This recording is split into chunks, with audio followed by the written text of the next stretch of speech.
something that you don't have to wait every blue moon for, and that's Mitch McConnell freezing up at press conferences. Eesh, boy. This is, it's sad, but it is such a wake-up call, or should be, for us as Americans to say, okay, look, stop with the oligarchy, all right? Stop with the dementia-garchy. Stop with the geriocracy. The geriocracy? Is that what it was? That works. Geriocracy? Yeah, I think geriatricocracy? Fossilocracy is easy to say. Fossilocracy? That's where we're at. It's got to stop. I mean, okay, I guess we let it go the first time around, which we really didn't. We said he should resign. People chanted that to him, and then the excuse was, well, that's what they do. They heckle at that event. Okay, well, we need to stop doing it at some special event and demand that this guy step down. You cannot have the Senate Minority Leader having strokes continually, or whatever the case is with him. I don't know what it is, but it's bizarre. And this might have been worse than the first time. Yeah. Look at this. What are my thoughts about what? Running for re-election in 2026. That's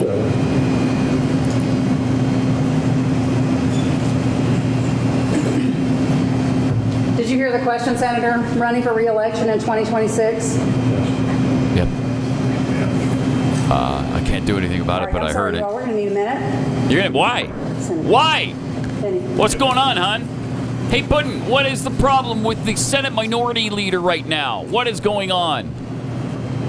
Look at his handlers, and they don't know what to do. There's no way to spin this. No way. okay. Oh, man. I mean, I feel bad for him. Speak up. Oh, that's the problem. They weren't speaking up loud enough. Yeah. Please speak up. That was a hearing issue. Uh-huh. It's just like the president when he didn't hear, hey, do you have a comment on Hawaii? No comment.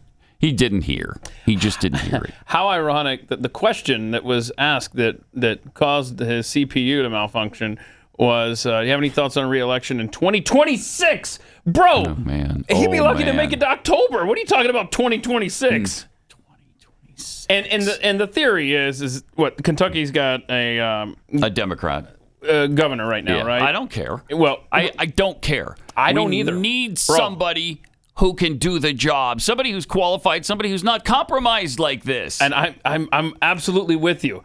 I'm saying that's the justification the Republican Party is allowing this fossil to stay in office because they're hoping a Republican can appoint a replacement in January. No, we should not be Democrats on this shit. They don't give a rat's anus that John Fetterman is probably as bad, if not worse, than this.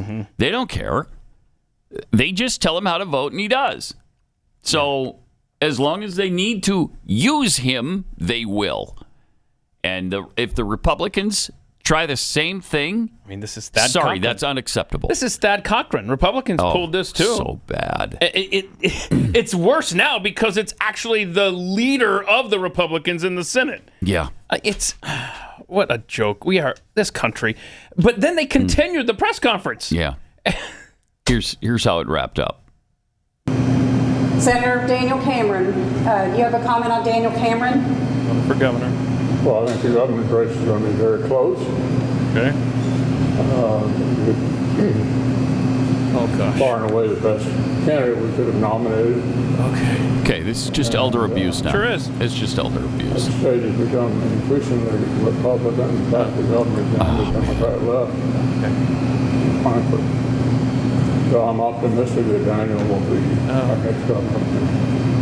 Okay, I think we can do one more. What, are you crazy? Really? What are you doing? Get him out of there. Gotta talk about It's a question Trump. about Trump. Yeah, I'm not going to comment about the presidential race. He's on the Republican Get side. him out of there and get him to a doctor. Okay, thank you all. Yeah. Okay. No. Thank Sorry. you. Thank you for, I don't know, whatever bizarre situation you've got going behind the scenes where you're just manipulating this man. You're just abusing this man who should obviously be getting medical treatment right now. Should not be in the U.S. Senate. God, I just can't. But I mean, what are they saying about this? Yeah, he just can't hear.